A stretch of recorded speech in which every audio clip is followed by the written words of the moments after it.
So you clicked on the video, huh? Well, April Fools, my friends. I did consider doing an actual read through of the Bible one day, just for the joke of it. But it's very very long, and it would take me a long time to film. So what I'm actually reading for our April Fool's Day video here is Francis of the Filth by George Miller. If you don't know, it is the Filthy Frank book that George Miller had wrote, released, and that was kind of the final thing that we ever got from Filthy Frank before he went ahead and he exploded in popularity with his Joji and his music, which is all great. I do want to preface that this book is not appropriate for children. It's stupid. It's parts of it are kind of well written, I suppose, but there's like spelling errors and punctuation errors and a lot of bad words. So I just want to say that viewer discretion advised. I don't condone any of the bad stuff that happens in this book, but I was always a big fan of Filthy Frank, and this is a video I've wanted to make for a couple of years, and I thought, why not? Why not do it for April Fool's? So, April Fool's, everyone. I hope you enjoy Francis of the Filth. In the beginning, a long time ago, in a dimension far, far away, there was a collective of midgets fighting over a hummus snack, who have nothing at all to do with our story, which really begins in a small and very unhygienic bedroom in what humans call New York. It was at first appearance a common habitat. Last Tuesday's ramen floating on a carpet of used tissues, unwashed socks, chewing gum clogged USB sticks, and bottles of urine stacked up in a pyramid. Poorly written Japanese calligraphy scrolls hanging on the walls between cracked mirrors and old, proudly displayed high school detention slips, and semen stains in the ceiling. Yet on closer inspection, there was, at a time, something unique about this habitat as well. Grotesque to the point of disfigurement and disconcerting to the point of alarm, there lay in the middle of it all, rather happily blending in as though one with it, Francis of the Filth. He was covered in nothing but phlegm and a pair of SpongeBob underpants, which could stand up on their own and would most certainly shatter like glass if thrown at a hard surface. Though dead to the world, he would occasionally whimper utterances which were a window into the mind of filth that beheld his name and title. No, Jules Santana, please don't touch me there. Female comedians are very funny. Must eat more hummus. The other kids won't let me play in the park. It's my turn to ride the chocolate man. The school bus is responsible for their deaths, not me. Yes, it was I who left the streamy surprise. My stepdad was a veiny individual. Need more rats. Curiously, and without warning, a second voice could be heard whispering through the durian-scented air of the room. Oh, chin chin, gadaiski adayo. For a moment, the words just floated in the air like they were struggling to cut through the stench. They were repeated. Oh, chin chin, gadaiski dayo. This time, the ears of our protagonist, yet they remained muffled till he instinctively picked at his ear and pulled out a log of wax the size of a date. A third calling brought the desired effect, and Frank sat bolt upright, with that terrified look that only comes from hearing Christian rap played in the morning and seeing the Dark Lord himself. Oh, chin chin, gadaiski dayo. Part of the ceiling opened up like a wet pouch, pulsing and pushing out what looked like, for lack of a better description, a black fetus. Still screaming, it slid onto the ground and began to unfold. Dressed completely in black, as though he was the very source of darkness itself. Dressed completely in black, it was as though he was the very source of darkness itself. His presence seemed to bring a distortion of the space-time continuum, and when he spoke it brought both shadows and chills. He prowled slowly before Frank on all fours, like a frog with chronic arthritis. His tongue occasionally darted in and out, almost in rhythm to the Tourette's-like flinching of his tightly wrapped black head. Everything about him incited dread. His darkness, his movements, his uncut finger and toenails. But most of all, it was his eyes, weird and freaky to the core. They were simultaneously present and ethereal, penetrating and all-knowing, and they stared out from sockets with spastic abandon. Chin Chin, Dark Lord, why have you come to torment me? Have you come to send me into the abyss? Frank asked, paralyzed with fear. Now, Frank lived across a back street from a morbidly obese lady called Mrs. Montez, who pretended to be a widowed pole dancer, but was really a PETA agent determined to catch Frank in the act of animal abuse. She was, however, actually widowed. That part is true. She had also had a miscarriage. She observed Frank through a humongous telescope, which was really quite unnecessary, because the back street was only 5 feet wide and their windows directly faced each other. She would sit for hours watching Frank lie comatose from huffing jenkem, just as he would sit for hours keeping a protective eye on that 10-year-old boy with a nice little ass living across the street in front of his apartment. She befriended Frank by telling him that he was simply checking on his fiber intake and occasionally throwing fruit through his window, whether it was open at the time or not. When she saw the horrors of Chin Chin unfolding in Frank's room, she threw open her window and cried out for mercy, "Leave him alone! He's just a boy!" Within moments, other neighbors with similarly large telescopes were throwing their windows open and hurling their emotive pleas toward the Dark Lord. And soon the whole back alley echoed with the words, "He's just a boy! He's just a boy! He's just a boy!" Much like any Italian neighborhood. "Oh, Chin Chin," the Dark Lord continued with his demands. "But I have made the sacrifices you asked for," said Frank. "The blood and pubic hair and nail clippings of 1,000 youths were all duly provided with video evidence. I can show you right now." "Daisuke Daio." "Why do you need extra sacrifices? Weren't those I made enough?" Frank was quivering with trepidation. "Oh, Chin Chin. Oh, Chin Chin. I swear I have no more. I have given you everything I had. I have no more chromosomes to give." "He's just a boy." The cries continued to ring out through the alleyways and over the building tops. "Oh, Chinga Daisuke." He placed his hand on Frank's trembling heart and absorbed the remaining chromosomes from him. With that, he quickly crawled back into his giant, wet-sealing pussy, leaving Frank a quivering, empty shell on the bed. Once the shockwaves had subsided and the space-time continuum had returned to normal, fear departed and life returned to normal in Frank's bedroom. That is, Frank sat in his bed and scratched his balls. He looked around to reorient himself. Then, very faintly at first, other activity began around the room. Initially, it started with just the lightest of movements from the cupboard door.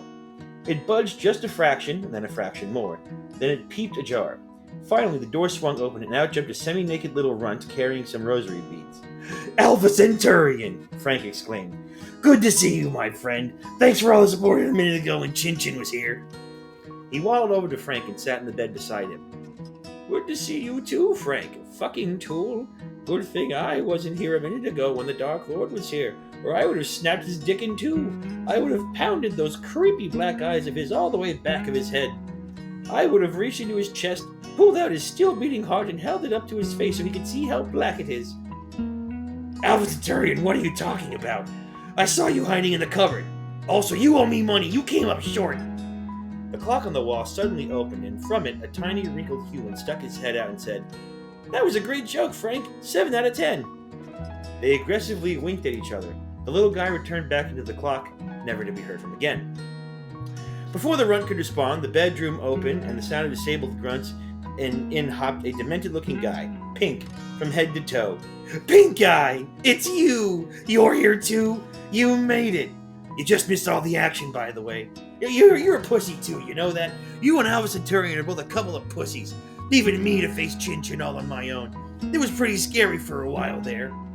On hearing the Dark Lord's name, Pink Guy's eyes were stunned wide open. He could not understand how Frank ever had the courage to say Chin Chin's name out loud. At that moment, a rustling noise came from under Frank's bed. "Come out, Salamander Man, I know it's you." "Yes," came the reply as a huge humanoid salamander peeped out from under the bed. "Salamander Man, what are you doing under my bed? You have any idea of the filth that lies under there? I tell you, some nasty stuff down there." "Yes." He pulled himself fully out and immediately began to caress his nipples. He was now completely back to his normal self. All his lacerations had healed, and his nipples were back to full erection. Whatever wretched woundings had previously disturbed him, he was back to his normal, cheerful self again. "Yes," he cried, and immediately inserted a recorder into his left nostril and broke into a rousing rendition of a tune from his glory days. Before Alpha Centurion could start dancing to the music, or Frank could compliment him on playing his or a general good looks and sick moves, the door was kicked wide open, and in strolled a strange Japanese man wearing brown spectacles, a Hawaiian shirt, and a safari hat. "Wow!" he declared. "Wow, Franku! Safari man!" cried Frank, ecstatic that his whole posse was reunited once again. I thought you were still back in. No, let's not go there. Suffice to say, being married to a Negi was never going to work out for someone like me. She had no pussy. Could you imagine aggressively trying to make a dent in drywall with your dick? Not for me. He was shadowed by Drone, who hovered just above his left shoulder. Frank gestured for them all to come together. They embraced in a tight and passionate group hug, with Alpha Centaurian burrowing with pleasure into Pink Eye's thighs. With the 6 of them now together, the circus was pretty much complete again, and there was much rejoicing until late at night with laughing and dancing and general scat. But Frank's dilemma remained, and his interest was piqued.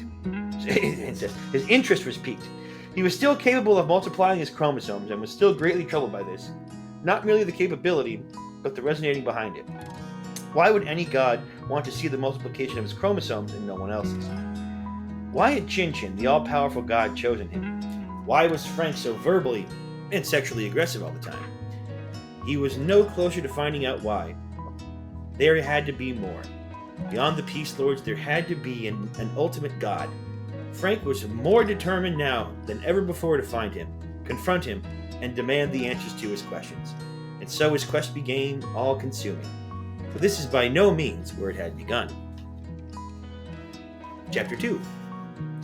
All children except one grow up, and all children except one are born of woman. In the spring of 1945, a fetus-like infant was retrieved from an open-air sewer beneath a public toilet in a slum in the low-rung village of Jakarta. His name was Franciscus, meaning freed from filth, and from the moment of his existence, in spite of his squalid genesis, he demonstrated an unparalleled genius. At first, there was a moment of crying, then cooing, very shortly followed by clear linguistic utterances. By the time the authorities arrived some hours later, he was writing quadratic equations on the wall in his own excrement. Excrement on the walls was nothing new to the locals, and explaining them in Aramaic to the crowd, which had gathered. For the next 2 weeks, he was taken in by a family of 28 running a local temple. They lived over a fetid brown creek with the smell of a pig farm, and there was feed and clothed and loved. Oh, there he was fed and clothed and loved. Because of his brilliant mind and progressive knowledge, he was quickly treated as a god in the village, and people would line up to pet his head in the hope of having knowledge imparted on them. Oh God, my throat's so dry already. He thrived in the grime of his environment and growing rapidly in structure and intelligence, and soon had the appearance of a toddler while engineering sanitation, transport systems, and birth control for the whole community. This way, he no longer needed to circumcise the women. Word spread quickly about Franciscus, and soon the Indonesian military were on his doorstep. Would be if the temple had a doorstep. There was much wailing and moaning as the young prodigy was ripped from the arms, and a torrent of semi-naked bodies followed along the vehicles as they departed, banging on the windows and doors and begging them to return him to them. Their hopes were never realized. They were gunned down, all of them, the temple family, their neighbors, and all who had come out to protest, their bodies piled high as horses' shoulders for as long as the eye could see. Salang Kalaman Kan. I can't speak this. A soldier yelled at the families. This was not Indonesian. He had a speech impediment. Franciscus was taken to a top-secret facility deep in the mountains where, after a brief period of quarantine, so-called experts, even though they had never seen anything of Franciscus like before, began to feed his voracious curiosity, intellect, and abilities. They were in awe. They began with little golden books and tic-tac-toe, but before long working on James Joyce and global thermonuclear warfare. Apart from the odd foray into hentai and erotic art, Franciscus adhered strictly to academic and ethical pursuits. Scientists from all over the world would begin to hear rumors of this prodigy and would try to arrange secretive visits to Franciscus' cell. There, the lucky few would marvel over the possibilities he brought to the world. Was he a god? They wondered. A mutation? Should he be encouraged? Or stopped? Their audience with Franciscus was inevitably inspiring and humbling, and was often coupled with an intoxicating agenda. Despite the highly classified nature of the project, to which Franciscus was now referred, and the isolated location of his facilities, one day, several months into the operation, a blonde-haired man in a very dark suit turned up unannounced at the front gate. He flashed some identification and was escorted into the heart of the complex. There he was introduced to the overseer of the program, looking his Indonesian calling in the eye, and with a curious expression could have been mistaken for contempt, he removed the spectacles and raised a palm. Heil Hitler. In the summer of that year, the Pacific War was brought to an end with the 2 cataclysmic explosions. Then, they destroyed everyone and everything for miles around and let the simmering, scorching layer of radiation to last for the ages. The lucky ones were those right under the detonations who were immediately reduced to ashes, an outline etched in concrete. It was those who survived the initial blast who learned the true meaning of suffering. They wandered about aimless, hopeless, and melting flesh, groping about in near or total blindness for help. None came, and that which did came too late, and with little or no means of alleviating their agony. The torture was not short-lived. For years, even decades to come, those who had been exposed to the radiation suffered numbness, loss of fingernails, blood spots under their skin, tumors, leukemia, kidney and liver dysfunction, and so on. The list of after effects were almost endless, and for those who suffered from them, so was the pain. Such whispered and severe affliction hastened the surrender of the Japanese forces, and with the capitulation of the other Axis powers early in the year, the ceasing of worldwide hostilities was now complete. For the general populace, exhausted and depleted, it couldn't have come soon enough. And with the expectation of a couple of skirmishes in Guam and a few other remote areas, peacetime was welcomed by victor and loser nations alike with great relief and vigor. But not by all. Not everyone was pleased with either outcome of the war or the means by which it had been achieved. There were some who believed that the Axis powers still retained the ability, the manpower, and most of all the technological savvy to inflict revolutionary damage on the Allied forces, and alter not merely the outcome of the war, but both history and the future together. Suncorp was such an organization. A secretive, privately owned Japanese company based in Okinawa, it was bitterly opposed to the Japanese surrender and continued to work unabated in technological, ideological, and biological warfare. Through the rest of the country labored in poverty, Suncorp remained flush with funds for its operations. A little-known fact regarding the end of the war in the European theater concerns the demise of the Führer. And in the bunker in Berlin, just before he put the pistol to his temple, Hitler uttered his final words, Jesus Christ. Give alles zu Suncorp. Give everything to Suncorp. As such, the Okinawa company had available to them near unlimited resources from war loot and retained communication with its sister allies in Germany and Italy to pursue its goals of supremacy. Given these objectives, it could hardly overstate the joy that reverberated along the corridors when they received word from the fatherland that a new resource of immeasurable capacity had been secured. And so it was that Franciscus was removed from Indonesia at a very young age and transported to Okinawa, where he was to spend the remainder of his adolescent years. There his name was shortened to Frank, because the Japanese seemed incapable of pronouncing the Ciscus part of his name, and he's put in a lab working together towards various means of Axis domination. The enigma of a young man grew to about 180 centimeters tall and developed a well-defined body thanks to chasing monkeys and boars around the lab whenever they escaped, which was often. He would wrestle them to the ground or knock them out, sometimes with the aid of a porcelain sink, a trick he had learned from a Slav. He had a shock of thick black hair, which gave him an aura of tremendous virility. He wore silver wire-rimmed glasses upon a nose, and had more than once identified having a Jewish ancestry, an associated he vehemently denied. And he always wore the same blue shirt. It had never been washed. Frank's secluded upbringing gave him a peculiar perspective on the world. He tended to see people and events in extremes. He divided folks into creators, consumers, leaders and followers, thinkers and dumbasses, bullies and their prey. No one really sat in between any of these paradigms. People were either one or the other, and once they were one, it was virtually impossible to change to the other. Frank saw himself as a consummate creator, leader, thinker, bully in almost any environment he found himself in. And then there was his voice. Much had been hypothesized about the raspiness of Frank's voice and why it came to be so. Some assumed it to be a purely genetic anomaly. Others certain it is a result of a bacterial infection caught from any number of the animals he was experimenting on. On occasions, Frank told people it was from swallowing thumbtacks after losing a bet in the drunken stupor. But the truth of the matter is that for a short stint in Frank's formative years, he took to singing heavy Christian heavy metal, a phase he quickly grew out of to the relief of everyone in the lab in the Elko area. But the constant shrieking and growling took its toll on poor Frank's virgin vocal cords, and alas, they never fully recovered. Young Frank had interests and ideals that extended way beyond the walls of the lab.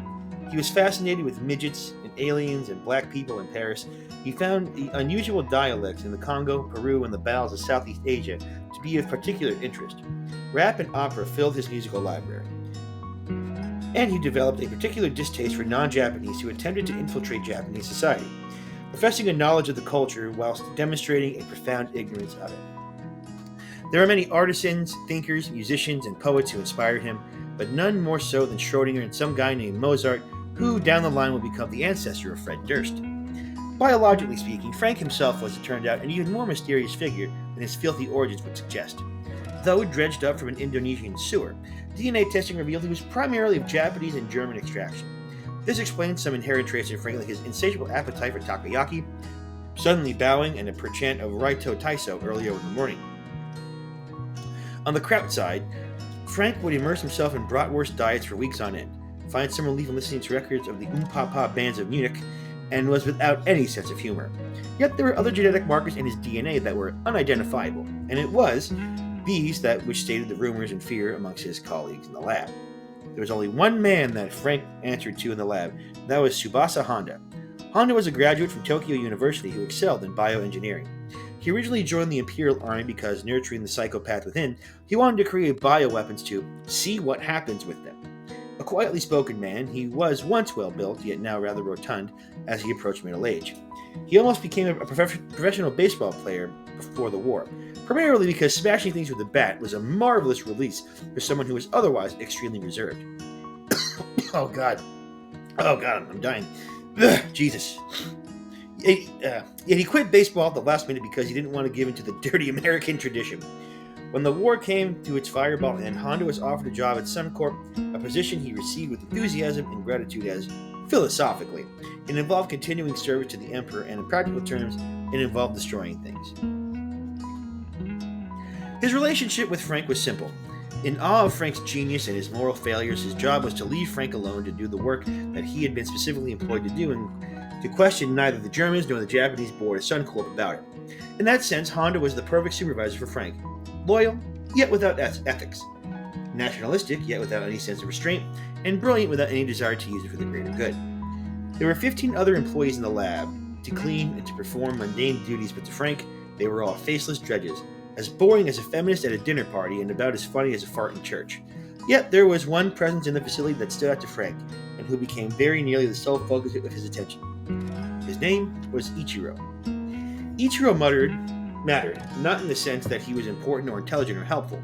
On the contrary, Ichiro was a useless idiot. He was the very antithesis of Frank, the consuming dumbass follower type who was the prey for Frank's inner bully. He was the necessary evil in Frank's small world, and Frank worked him without mind or mercy. A little contemptuous man with a basketball head and round glasses, he looked some kind of bootleg Japanese Harry Potter doll you would win at a second-rate carnival. He had "Kick Me" written all over his fat, poxy face. Simply put, he looked fucking retarded. Ichiro and Frank's whipping boy, his dog, his right-hand whipper, and in every sense of the word, Ichiro was Frank's bitch. This explained why Frank never referred to him by the name his mother gave him at his sorry birth, but called him, without exception, Bitchiro. Whether Frank needed someone to mop spillage, he called for Bitchiro. Whenever Frank wanted someone to pick up the pieces of a rat, he would bellow for Bitchiro. If he needed a bottle to piss in, Bitchiro would hold it in the ready. Bitchiro, hand me the generator. Bitchiro, pick up that spleen. Bitchiro, stick that knife into the toaster. With every command, Bitchiro would bow and scrape and respond with, "My name is Bitchiro." And whenever Frank defecated, he would watch as his turd was... Jesus Christ, this book's foul. And flushed away and said, "Goodbye, Bitchiro." The laboratory itself was like no other.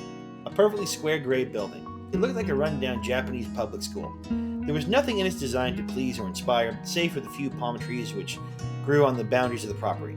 Rising up behind it was a mountain range covered in Jurassic vegetation and still unclassified fauna.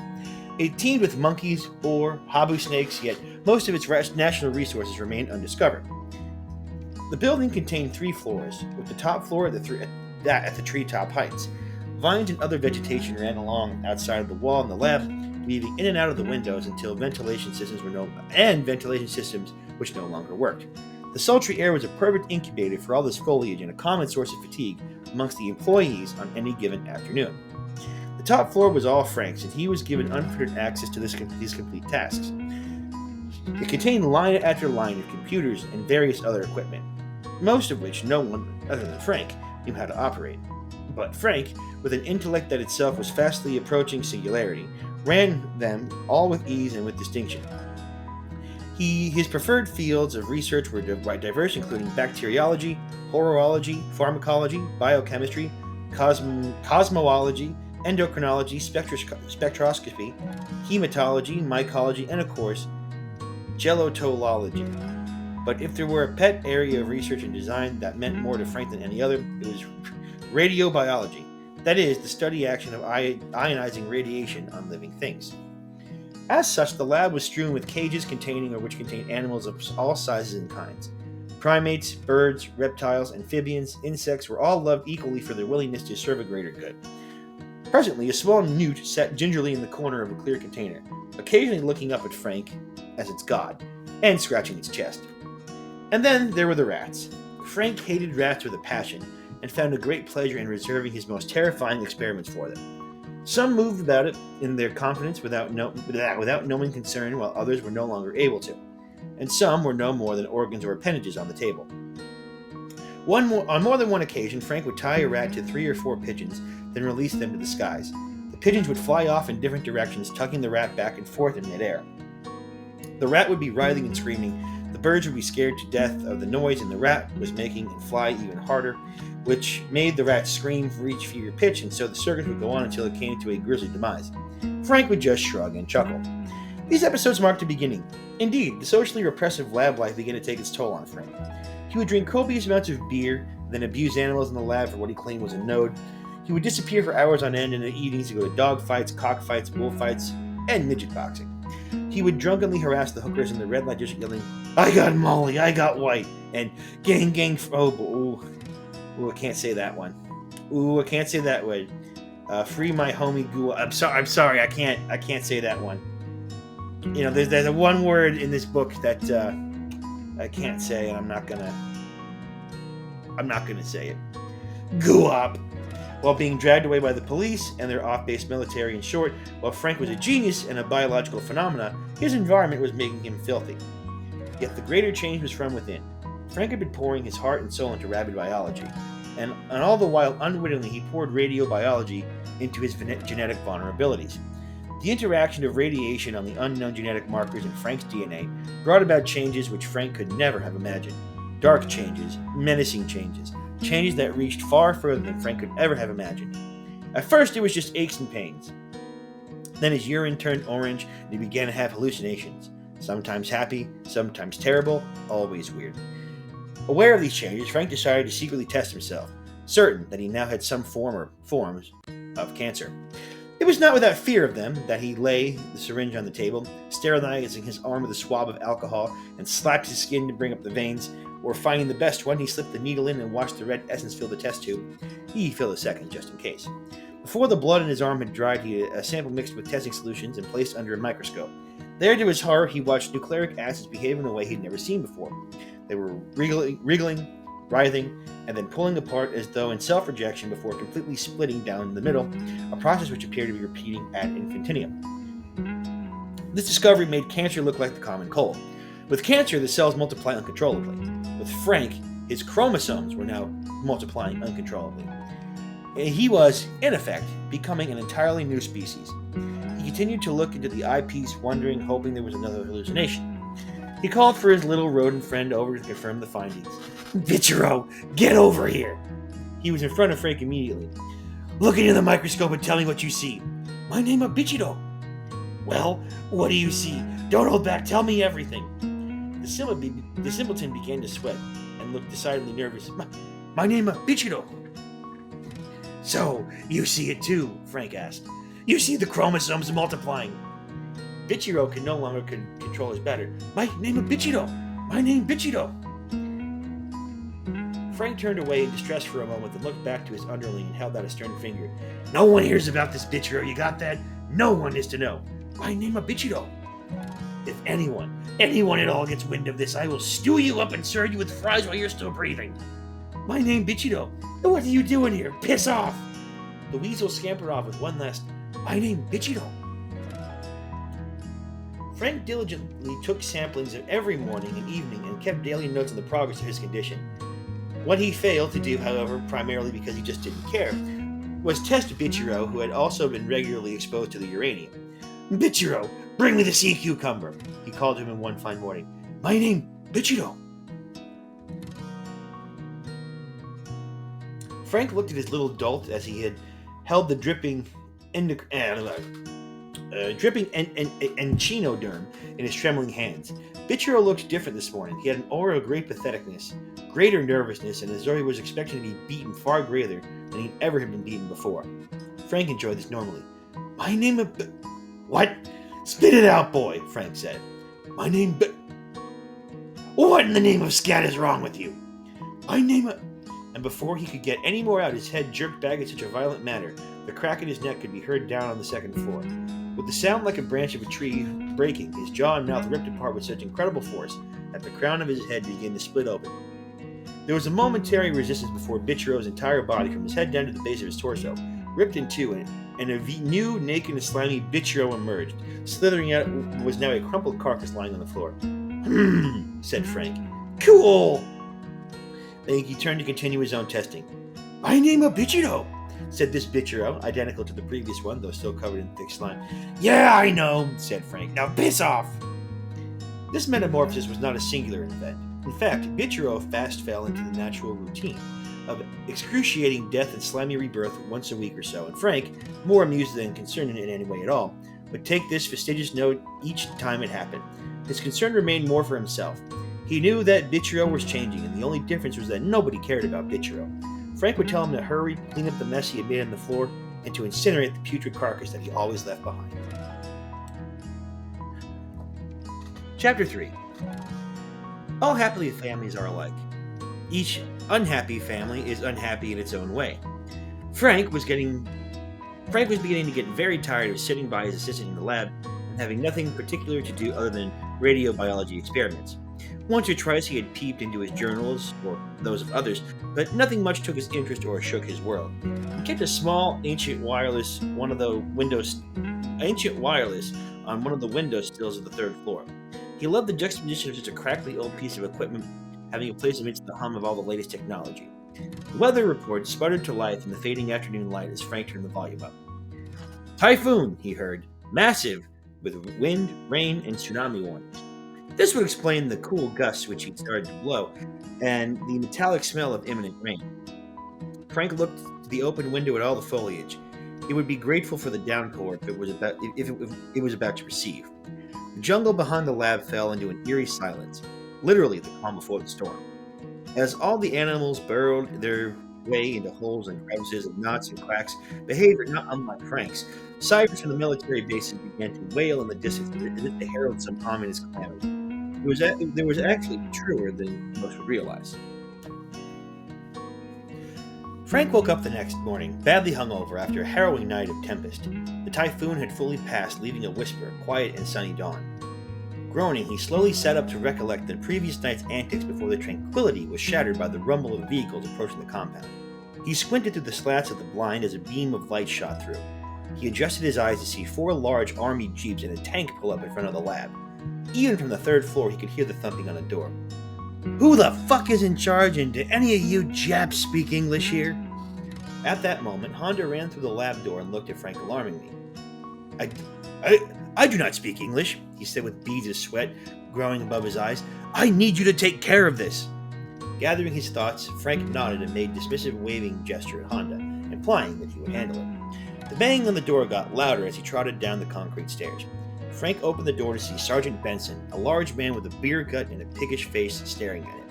His nose was as red as a strawberry, and his eyebrows were intense, as if they were about to eat the meanest ass of all time. Do you own this facility? He bellowed. No, sir. This facility is run by my supervisor, Mr. Miyazaki Honda. Frank looked over at Honda, who gave him a firm nod. We're a private research facility. In the mountains of Okinawa, Benson asked, smiling as if he had found something good. Yes. Documents. Now. May I ask why you are visiting? I said documents, Juno's Jap. Are you fucking deaf? I'll get them right away, sir. Frank rushed back to his lab and hid whatever evidence he could. Bichero, I need you to get over them our documents. Hide everything. My name, Bichero, he replied. Frank returned with his passport, some files containing the breeding habits of starfish in the Rikyū waters, and the results of the weekend boat races in Osaka. Benson perused the documents. Well, shit, boys, we hit the jackpot. We got ourselves a Japanese German. The soldiers standing behind Benson smirked and widened their eyes. I don't see an issue here, sir, Frank said. Why would they have a Japanese German working in a lab like this in Okinawa? We are privately owned. We do peaceful scientific research. What exactly do you do? Cancer research, sir, since you guys really fucked us with that whole radiation thing. Don't get smart with me. Benson rammed the clip of his rifle into the back of Frank's head and he fell to his knees. He held Frank's head by jamming the forestock of the rifle into his neck. Frank's nose began to bleed. You're the two things I hate most combined into one, you sorry son of a bitch, and whatever the fuck is going on here, I don't like it. He then spat in Frank's face and walked out of the room. I'll be back, he said as he kicked the table over. After the rumbles of the jeeps faded in the distance, Honda came back into the room. I'm terribly sorry you had to go through that, he said as he handed Frank a tissue to mop up his bloody nose. People fear and despise what they don't understand, Frank said, as he stood up to put an ice pack to his head wound. He was raised that way, like an American. I cannot blame a man for his upbringing. Honda nodded and looked down at his feet. Plus, next time I'll be ready to fight back. He took me by surprise. That won't be necessary, Honda interrupted quickly.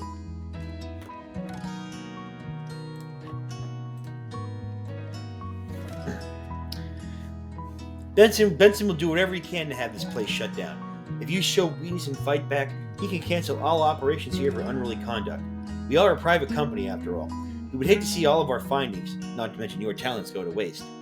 Frank tasted blood in his mouth. He was biting his lip out of frustration. Fair enough. I will continue as planned. From that day, Sergeant Benson came every week without fail. The only surprise was the time of day. Sometimes he'd kick the door in at the crack of dawn. At other times, it was right in the middle of dinner. On the odd occasion, he would enter through the back door at midnight, regardless of the time. He would constantly hold the gun up to Frank's face and proceed to turn the lab inside out. Benson knew something was up, and he didn't like it. He was totally obsessive about it. Even the other soldiers viewed Benson's frequent visits as a fanatical hate crime. He kept saying, a Jap German in Okinawa working with radiation. Does that not sound suspicious to you at all? Frank was rarely the sole target. He would sometimes terrorize Bichiro, bombarding him with questions. Who the fuck are you? My name is Bichiro. Do you speak English? My name is Bichiro. Yes, I know. My name is Bichiro. What the fuck? My name is Bichiro. What is wrong with this guy? My name is Bichiro. Shut the fuck up. My name is Bichiro. 2 months after the first visit, Benson drove up to the compound more aggressively than normal. He stormed out of his jeep and burst through the door holding his rifle. It was quite clear that he had been drinking. You two, up against the wall. He yelled at 2 young employees, no older than 24. They did as they were told and lined up. Benson, you can bully me all you want, but please don't bring the employees into this, Frank calmly said. They're just janitors. How come I never see your notes or clipboards lying around anywhere, Frank, you autist? Benson replied. We mail them off to HQ every day. Where is your HQ? I don't know, Sergeant Benson. Bullshit. And stop twitching your fingers like that. I really don't know, sir. It's classified. I don't see any point to your research, Frank. You can't cure cancer. I believe we can. I also believe our nations can help each other with this new research. Yeah, when pigs fly. Yeah, who am I fucking kidding? You'll never fly. Benson's eyes widened and his lips stiffened. At that very moment, for the first time in his life, Frank regretted his sharp whip. This is your fault. You're doing, Benson said as he lifted his rifle and shot both employees multiple times in the chest. A canvas of blood splattered across the gray concrete wall. Frank watched their bodies drop on top of each other. Honda was looking out the window, waiting for the nightmare to end. Next time it'll be you and your little bitchero friend. Benson began to head out. I would have killed you, but I'd like to see you suffer. He and the other soldiers strutted out, leaving the lab pin drop quiet. They'd all seen death before, but not in a while. For Frank, it brought back with a scream of the suicides he'd seen in Okinawa during the war. Line after line of men, women, and even children, taking their own lives rather than suffer at the hands of the enemy. Frank saw this so vividly he began to tremble. Everyone immediately went back to work. It was all they could do. Hey boy, said Bichiro. Frank buried both of the employees later that night. He didn't ask anyone to help because he felt responsible for their deaths. It was still typhoon season, and it had just stopped raining a few hours before. It made the soil soft and easy to dig through. Frank took a break from the shovel and looked over at the bodies. They were pale and limp. He laughed. It was a defense mechanism that worked for him. It's all cancer. Everything is fucking cancer. he said, laughing to himself. I work with cancer, act like cancer, and by saying cancer I get people killed. I am cancer. His laughter echoed up into the mountains, and all the chirping crickets and birds went dead silent. He continued to dig. God, sorry. My throat's dry from that voice there. Frank wasn't afraid of Benson, but he was afraid of not being able to complete his research. But he knew the moment it was done, he would have his revenge on Benson. I'll fucking kill him, Frank would say to Bitchero after the other of Benson's weekly visits. After we complete the research and take back our land, I will literally slit his throat in front of his wife and children. Saying things like that made him feel better and motivated him to finish his work. If he ever felt discouraged at any point during the day, he would daydream about the blissful relief that would come with murdering Benson. What would his blood taste like? Would his children die too? Would his wife's pussy be tight? All kinds of dark questions swam through his head. Frank would spend every day by the graves watering a couple of flowers that had imagined to sprout from the compost. Frank never cared for other people. In fact, he didn't know the names of the two employees buried in front of him. I don't care about these people. Why am I still here every day? Frank asked as Honda emerged from the trees. You're a compassionate person who is driven to narcissism by your environment. You care, but only because you're responsible for their deaths. Otherwise, it wouldn't be an issue. Frank laughed. Yes, I'm quite rotten. Quite filthy. Bitchero should have died instead. They both laughed. Hey, said Bitchero from inside the building. Listen, Mr. Honda, I need to tell you something, but you can't tell the board until I've completed my research. Honda was listening. I am most likely dying. At first I thought my cells were multiplying at a rapid rate, but I discovered it's actually my chromosomes which were splitting. He went on in detail that night, explaining everything to Honda about his research to date. I've never heard of chromosomes duplicating before, said Honda. That should instantly kill you. It doesn't matter, said Frank. We can use your gift for other things. There's no point in attempting to create a weapon that may or may not work. There's a chance of you dying before that. We should get you out of this lab right away, especially from Benson. I'm gonna die anyway. At least let me finish my research. I know I was born to finish this. I'll leave blueprints to a wiser generation. He never got the chance. It began in the midnight hour of Tuesday. Frank, watching phlegm react to bursts of radiation, suddenly got mind-splitting headaches. Clutching his cranium, he dropped to his knees and let out an agonizing cry before staggering to the refrigerator and grabbing a bottle of milk. He quickly downed it before collapsing onto the bed to sleep. But sleep was his tormentor that night. As he tossed back and forth, the nightmares came to him. These were not, however, your run-of-the-mill nightmares for falling or being chased or drowning or clowns. If only Frank were to escape that lightly. These nightmares were so vivid it was impossible to distinguish night from day, spirit from matter, or reality from virtual reality. The pain inside his fractured head was unbearable. Then they came, numbers. Clusters of numbers tumbled across his field of vision, stream after stream of them. He had no idea what they were or what they meant. He only knew that there was no escaping them, or the fear that manifested when they came. For hours, Frank would lie rigid with terror, watching the numbers scroll and hoping with all his heart they would stop. Occasionally, in his dreams, he would also see images: a silhouette effigy on a tree on a hilltop, a dark figure of an unknown origin, and a nature but clearly powerful and mighty. This dark, fearful form was fused to the tree as though crucified on it, repressed by it yet somehow sustaining it. The image conveyed an ancient mystery, tragic and formidable, an agony of wonder, and it horrified Frank to his very core. In the end, he would wake in the morning light, feeling a sense of total depletion, and lie there until his strength returned. And when it did, he needed to unleash his fear and frustration in the visitations. Bitchero was there. The nightmares lasted for months and drove Frank to the brink of insanity. Had it not been for Bitchero's purulent presence, Frank would have slid into certain madness. Yet there was another element to the nightmares that brought a slither of intrigue amongst the dread that Frank experienced. Every night the nightmares would conjure up their numbers, but Frank began to notice it was the same number of segments being revealed to him each time. He began to agonize over them, analyzing them, reciting them, but their meaning eluded him. One night, tormented by the nightmares, Frank resisted the urge to go into town and hustle, and instead spent the evening crunching numbers once again. Yet his inability to decipher them was more than his erudite mind could handle. He began to smash beakers and test tubes around the lab, overturning equipment and hurling animals. Bitchero was madly trying to clean up after him. In his fury, Frank was unaware of the gash that had opened on the side of his hand, with the blood that was streaming from it. He began to spin in circles, reciting the numbers over and over. The claret flowed from his wound, forming a circle of crimson on the ground around him. Again and again, he intoned the numbers, spinning and spilling and recalling and chanting. All of a sudden, the floor beneath him began to rumble and pitch. The tiling cracked and the walls split. The ceiling caved in, first in small clusters, then in huge panels. Enormous steel beams fell to the ground, smashing everything beneath them. The lights in the ceiling flickered off, but an ethereal luminescence, now coming from the source beyond the lab, remained.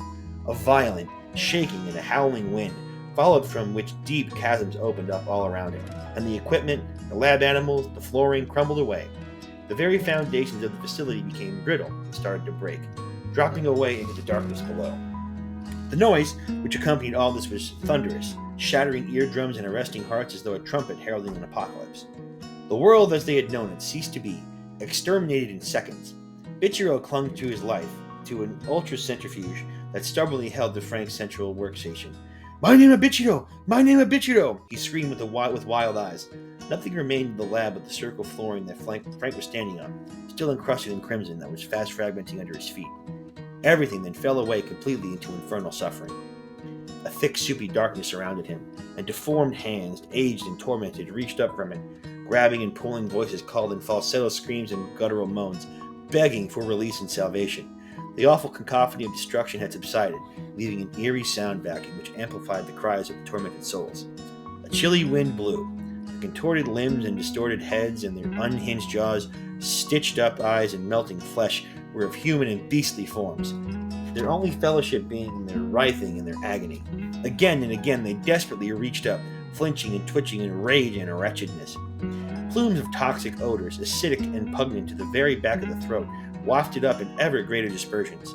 There seemed to be a lawlessness to the senses, so that what could be seen could also be felt, what could be heard could also be tasted, and what could be smelt could be seen. As such, the sulfuric stench contained an anemic glow, which rose up to what had until very recently been air, giving everything a dull, rotting appearance. It seeped into every crevice and orifice. Screaming was one's only release, yet it only served to exacerbate the suffering. Other than Frank, Bichiro was the last semblance of life to remain. Chest deep in damnation, he held fast to Frank's ankles. The soulless hands were on him and around him, pulling him, wrenching his garments and gouging their gnarled digits deep in his flesh. The young turd had fight in him. "My name is Bichiro! My name is Bichiro!" He continued to speak. He swung wildly at the ogres and even tried to bite them, but it had no effect other than to further excite them.